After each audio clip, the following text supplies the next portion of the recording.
The forbidden phrase is small and lethal. Let me explain. Men whisper it when the room grows cold, when her eyes glaze over, when attraction slips through their fingers like water. They believe logic will pull desire back from the edge. They don't see that explanation is the edge. Explanation is the fluorescent light that turns velvet into lint, moonlight into a ceiling bulb, magic into a cheap mirror with smudged fingerprints. The moment you reach for reasons, the spell shatters, because desire doesn't live in reasons. It breathes in the unanswered. Picture a glass butterfly pinned to a tray. Once it hovered in the dark like a secret, wings catching the faintest shimmer of midnight. Then someone nailed it down to study it, label, category, diagram. The color faded, the hum gone. That is what happens when a man explains himself to win a woman back. He pins his own mystery, he catalogues his motives, he turns a living pulse into a specimen. Or picture a stage magician stopping mid-trick to reveal the trapdoor, the false bottom, the wire hidden in the sleeve. The audience nods, satisfied, but the oxygen leaves the room. No gasp, no wonder, only technique. Romance is not a courtroom, and desire is not a cross-examination. The more carefully you plead your case, the more you smell like paperwork. And paperwork is the opposite of fire. There is a darkness where attraction flowers, a clean darkness, like the space behind a theater curtain, where silhouettes move and music swells and nothing is fully named. A man who learns to live there does not hide, he holds. He holds tension instead of deflating it with explanations. He holds silence instead of throwing paragraphs at discomfort. He holds a simple smile instead of offering 1,000 footnotes. He is the unlit match in a quiet room, small, contained, promising heat. Here is the truth you were never taught. The urge to explain is not strength. It is panic dressed as virtue. It is a faucet you turn on to drown the sound of your own uncertainty. It makes you look like a man asking permission to exist. And nothing drains desire faster than a man who begs the jury for a verdict he should carry in his bones. Tonight I will show you why explanation kills, how mystery feeds, and how a few invisible adjustments can move you from defendant to gravity. No arguments, no pleading, only pull. You've probably lived this moment before. You're sitting across from her, maybe a girlfriend, maybe someone you've been seeing for a few weeks. The air feels off. She's quiet, scrolling through her phone. You sense distance but can't name it. So, like most men, you reach for logic. You say, "Hey, did I do something wrong? I just want to explain what I meant." That's the exact moment desire dies. At first, she gives you a half smile. Then she nods, says she understands, maybe even thanks you for being honest. You breathe out, thinking the storm passed. But deep down, you know it hasn't. You can feel that invisible door closing. Slowly, politely, permanently. Every man has walked into that trap. We think honesty heals tension. We think words fix confusion. We believe that if we can just explain our side, how we were tired or misunderstood, or only meant well, she'll see our truth and lean closer again. But she doesn't. She nods, files the explanation away like a receipt, and the room feels colder. Because in that moment, she doesn't see a man. She sees a teacher defending a homework mistake. Women don't lose desire because they hate clarity. They lose it because clarity kills uncertainty, and uncertainty is oxygen to attraction. When you explain, you move from mystery to management, from feeling to function. You become the guy she understands too well, and therefore no longer has to imagine. Think back to every argument you ever tried to fix. The long texts you sent. The voice notes, the paragraphs, the late-night phone calls where you said everything you could. You weren't trying to manipulate her, you were trying to make her feel safe again. But you forgot something crucial. She didn't fall for you because you were safe. She fell because she couldn't fully map you. Explaining yourself is like turning on the light in a room that was beautiful by candlelight. It exposes the cracks. It makes the mystery ordinary. This is the modern man's silent disease, the belief that communication is always the cure, but in desire, over-communication is the symptom. The real cure is understanding the hidden rule that governs female attraction, the one you were never taught. In the next phase, we'll dissect that rule. It's not moral, not romantic, and not fair, but it's real, and once you see it, you'll never unsee it. Its power comes from silent polarity, not verbal persuasion. The masculine field attracts through direction, not defense. The more you speak to justify, the more you flip polarity. You become feminine-coded energy, responsive, seeking understanding, chasing equilibrium. The masculine principle is mystery embodied, steady, unreadable, moving forward without a committee vote. And here lies the forbidden mechanism. Desire is not maintained by emotional transparency. It's maintained by psychological distance, wrapped in emotional presence. That's the paradox. She wants to feel you near, but never fully decoded. She wants warmth with depth she can't measure. When you explain, you flatten that depth into a surface map. You become the man she understands, and therefore the man she can no longer feel. So next time you feel the urge to say, "Let me explain," pause, breathe. Remember that explanation is exhalation, and mystery requires air left unspent. In the next phase, we'll prove this principle in motion through the real patterns of dating, marriage, and society itself. You'll see how this mechanism unfolds in slow motion until the collapse becomes inevitable. Let's take this mechanism out of theory and into real life. Watch how it unfolds, stage by stage, as a man loses his polarity, not through cruelty or betrayal, but through explanation. It starts small, always small. 1. The dating phase, just so you know. In the early days, everything flows. She laughs easily. You text, tease, leave pauses that make her check her phone again. There's a charge in the silence, a dance of curiosity. Then one night, she misreads a message, gets a little distant, and you, afraid of losing the connection, send the fatal line. "Hey, just so you know, I wasn't ignoring you. I've just been really busy." You think it's kindness. She reads it as calibration. The moment you justify your behavior, she subconsciously shifts roles, from the one being drawn to you to the one evaluating you. Attraction is now replaced with analysis. You've given her the ruler to measure you, and she will. From that point on, she knows that whenever there's friction, you'll smooth it. Whenever she pulls back, you'll chase clarity. The polarity flips. What was once mystery becomes management. 2.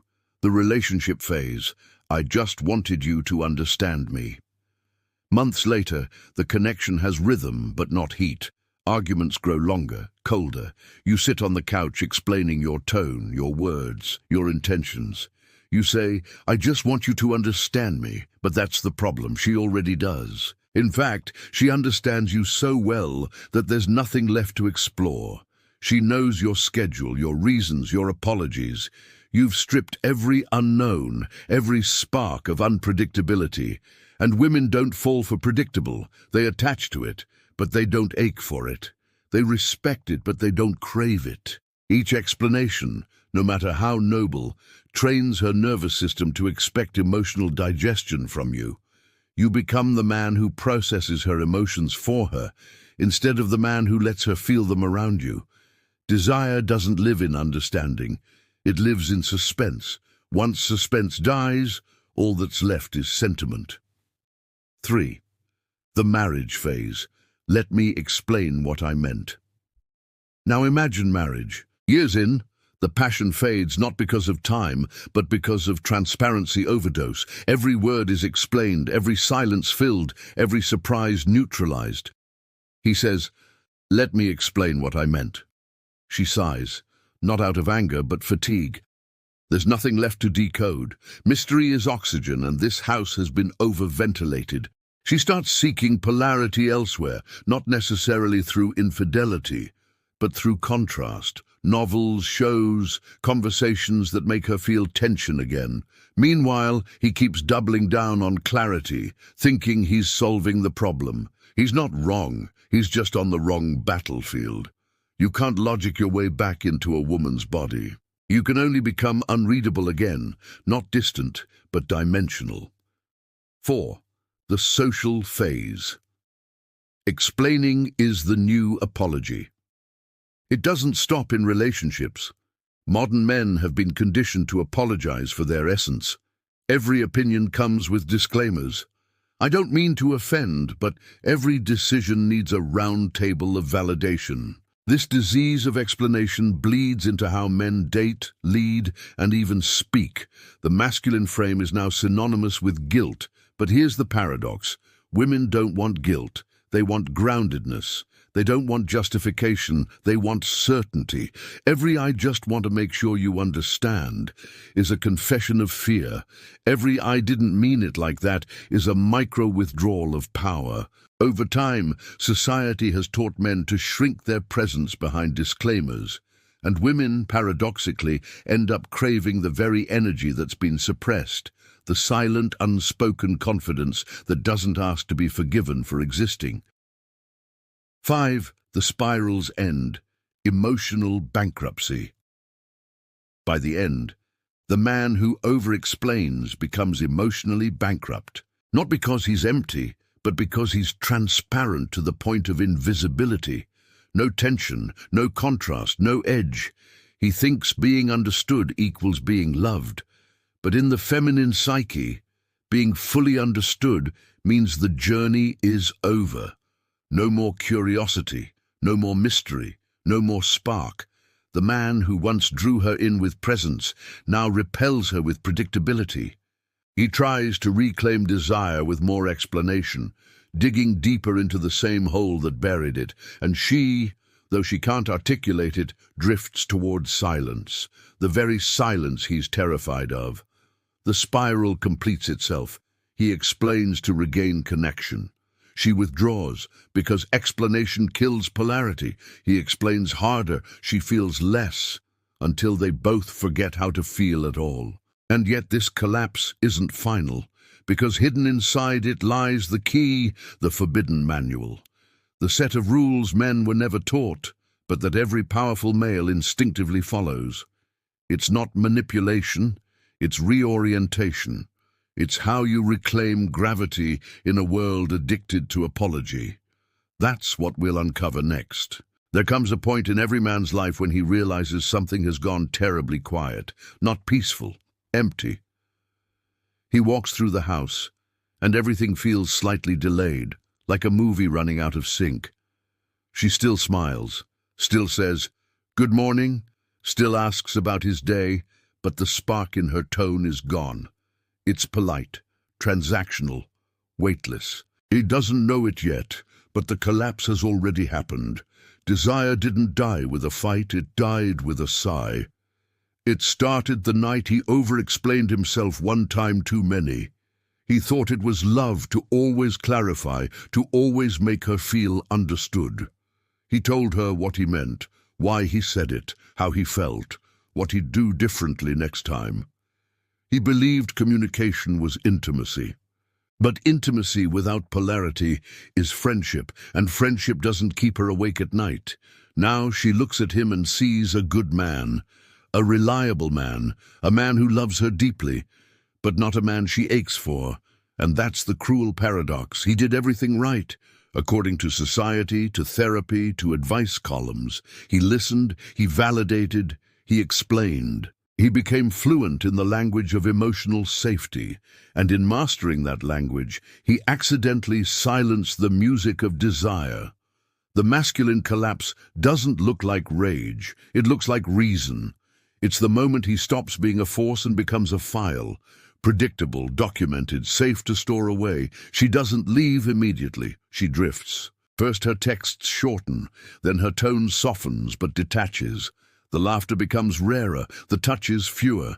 He feels the distance but can't name the cause, so he doubles down again, explaining more, talking more, asking more questions, doing everything except the one thing that would reverse it, holding his silence with strength. Because silence is pressure, and pressure is attraction. But to a man trained to please, silence feels like failure, so he breaks it every time, until there's nothing left to break but himself. He becomes transparent. You can see straight through his words, his face, his heart. There are no layers left, no secrets to uncover. The mystery that once drew her close has dissolved into routine, and she's left craving what he can no longer generate: tension. This is the moment of collapse, not loud, not dramatic, just quiet. The irony is brutal. The very instinct that made him a good communicator turned him into emotional wallpaper, always there, always reliable, never noticed. She still respects him. She still cares. But respect without fascination is mercy, and mercy is love without pulse. He sits across from her one evening trying to talk, to fix it. She listens, nods, and smiles, that sad, compassionate smile women use when they've already left emotionally, but done to want to wound you with the truth. He senses it. He tries again. "I just want to explain." And she says softly, "You don't have to." But that's not comfort. That's the funeral. Because when she no longer needs your explanations, she no longer feels your gravity. You've become air, pleasant, invisible, safe. That's the price of overexposure. That's the consequence of killing mystery. The collapse of desire is not a storm. It's the absence of thunder. But there's a way back, not to who you were before, but to what you lost. Your polarity, your silent command, your edge. That path begins with the forbidden manual, the laws of masculine containment that reawaken the current she forgot she could feel. That's what comes next. The forbidden manual isn't a list of manipulations. It's a remembrance of how men once moved before they were trained to explain, apologize, and narrate every heartbeat. It's not about silence for control. It's about silence for signal.